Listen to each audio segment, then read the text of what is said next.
काय ओळखलं का नाही मला? नाही. या सगळ्या माझ्या आविर्भावात म्हणजे लक्षात आलंच आहे ना की भाई, दुसरा काय नाही, कारण हे कपडे भाईचे असतात.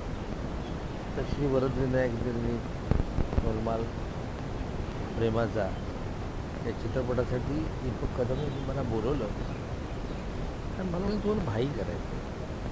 खरं तर भाई हा शब्द गेल्या जवळपास एक म्हणतो ना, एक गेल्या 10-15 वर्षात लोकांना खूपसा माहीत झाला आहे. भाई ह्या नावाची दहशत असते.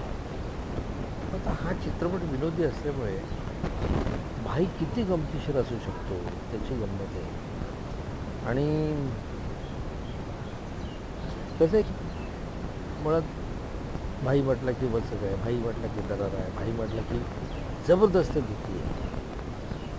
पण हा भाई थोडं रेमेड होतो. या भाईच्या असं असतं की शेवटी प्रत्येक माणसाला एक एक सुप्त इच्छा असते ना, काहीतरी त्याचं स्वप्न असतं किंवा त्याला काहीतरी बनायचं असतं. तसं या भाईने ना ॲक्टर बनायचं.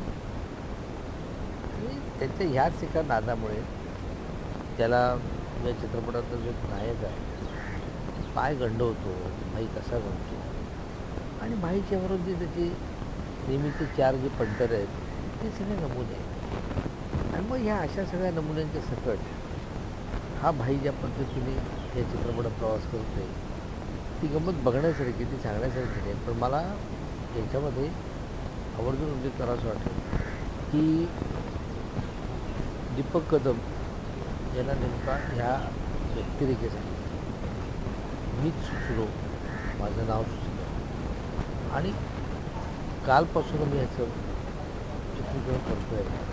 आणि त्यांनी ज्या पद्धतीने म्हणतो ना आपण एक मोकळा हात सोडलेला आहे माझ्याबद्दल की नाही,